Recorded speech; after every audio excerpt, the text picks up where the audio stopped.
So come with me today as I take a tour down the Connecticut River Valley. But first, let's enjoy some fall foliage.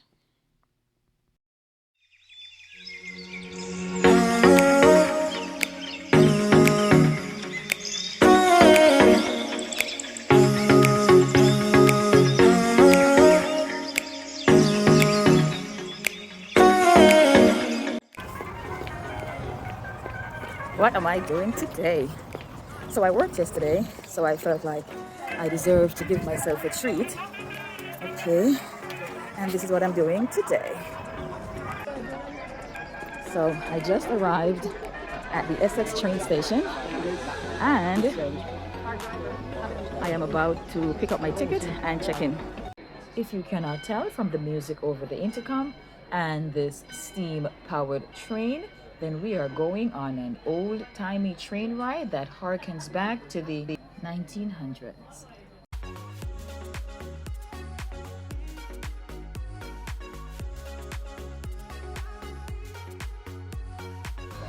The train conductor was so taken with what I was doing. It's okay. I got a half a meal on That's funny. You're really hungry. I don't want to see Now enjoy your lunch. You're going to be on this train? Yeah, I'm going to be on Okay, great. I'll see you. See you soon. Yeah. Half a peanut butter sandwich. So the conductor was so interested in what I was recording, he thought I was somewhat of a movie star. Of course, I did not do anything to disabuse him of that notion.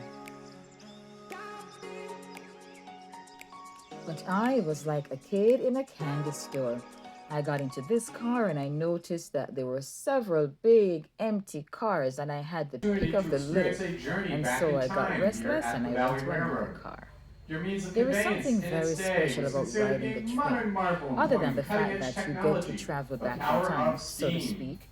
You get to see so many parts of the city that you might never get to see traveling by car or by bus. You get to see the hidden rivers, lakes, streams, and waterfalls. And of course, you get to see the amazing fall foliage. Toot toot, and we were off.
You will soon see the original Deep River Freight Station. This historic structure, which dates back to 1890, is listed on the National Register of Historic Places. Have your first view of Gillette Castle.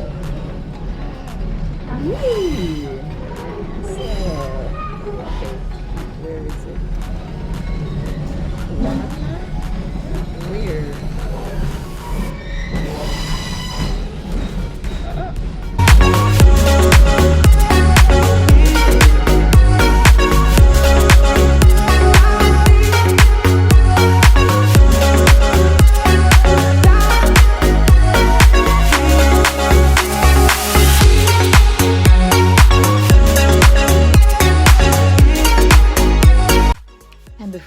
we were at the end of the train ride.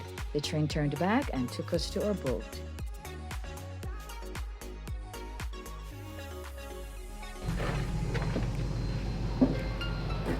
Thank you. Okay, now we've gotten off the train. Now we're getting on the riverboat. Geek me. So we waited for the other passengers on the riverboat to disembark before we embarked.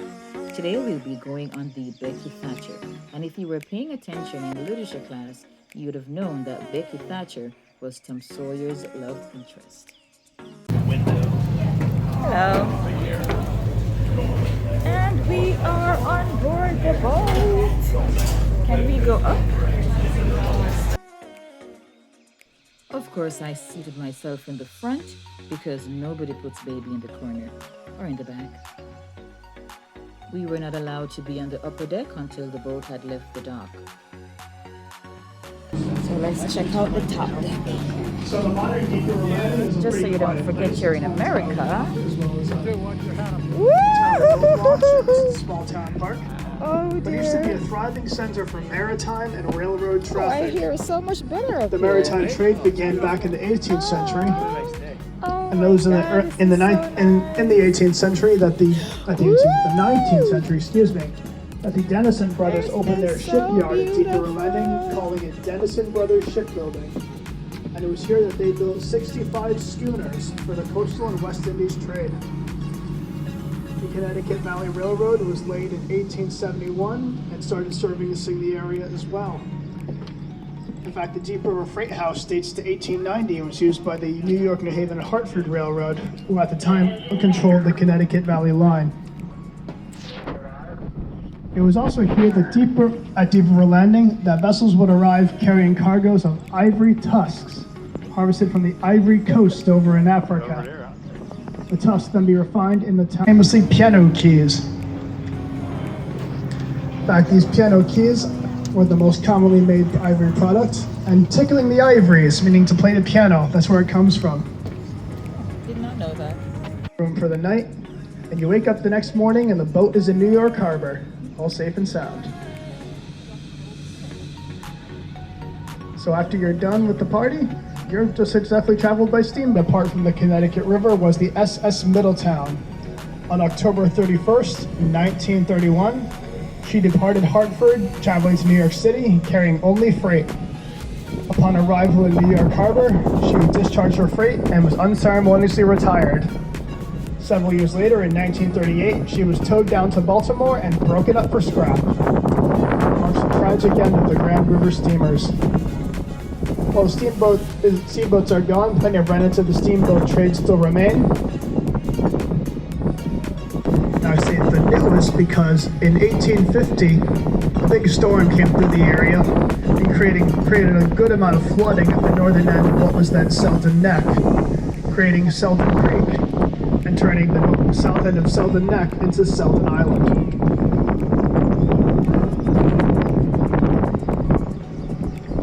Now the island is named for the Selden family, who first settled on this land in the 1760s, working the land as farmers and fishermen.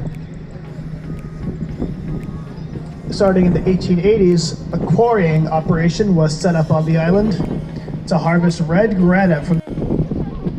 So today the Connecticut River is healthy and clean, and it's a beautiful sight to behold. All right, looking out to our port side, you can see a bridge spanning water there. Is it a river? Is it a creek? Is it a stream? What is it? And it's also an unusual name because it could be yours. Oh wow, 17 million. And that home sits on the northern end of Selden Neck. Now back to the pleasure. In 1853, his father was a United States Senator prior to the Civil War, and his mother was descended from the Reverend Thomas Hooker, one of the Puritan founders of Hartford, Connecticut. It came as a surprise to them when their son entered the theater business. He did exceptionally well for himself as a director, a producer, a playwright, a stage set designer, and most famously as an actor. He had a way of performing that left the audience hanging on his every word. It was really quite remarkable. He was best known for portraying the character of Sherlock Holmes, a role that he adapted for the stage based on Sir Arthur Conan Doyle's stories about the character.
Say, if you travel down the river long enough, it will come to an end.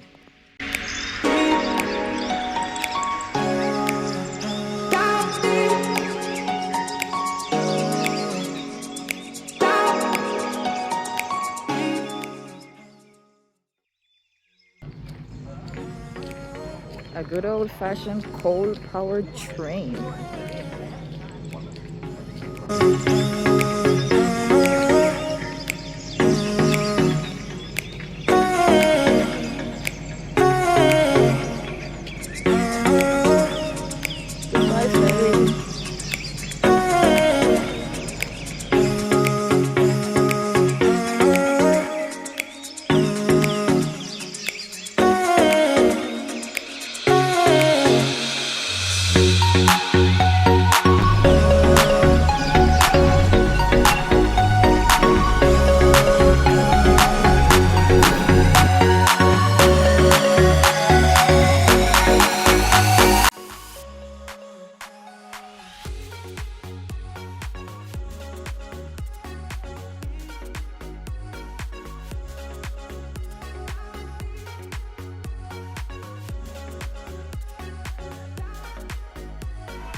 Okay, folks, we've gotten our money's worth.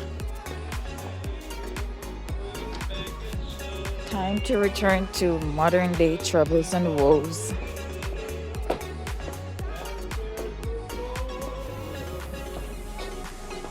I enjoyed this train ride, but I especially enjoyed the boat ride. I don't know why I felt like I was just floating. And the views were so stunning. And on my way out, I ran into my conductor friend again, and he was still interested in knowing about the movie I was shooting. We chatted for a bit about my social media, and then I continued on my journey. I got everything. Making a movie for you? That was my friend who offered me half of his sandwich. So this boat and train ride was $45. I booked it online and I went to the station and picked up my ticket. I hoped that there would have been food at the train station, but there wasn't. I'm pretty sure there was some things in the terms and conditions of the ticket that I did not read. And when I got to the dining cart on the boat, they had run out of hot dogs. They only had macaroni and cheese remaining, and I try to stay away from dairy as much as I can. By then, I had a man-sized appetite, and so on to my next town in Connecticut for some soup and a salad. This was a great experience for me. I like old-timey things. I like vintage, I like antique, and I thoroughly enjoyed this ride. Thank you for coming along with me. Please like and subscribe and follow. I am Gail, and I thank you for watching.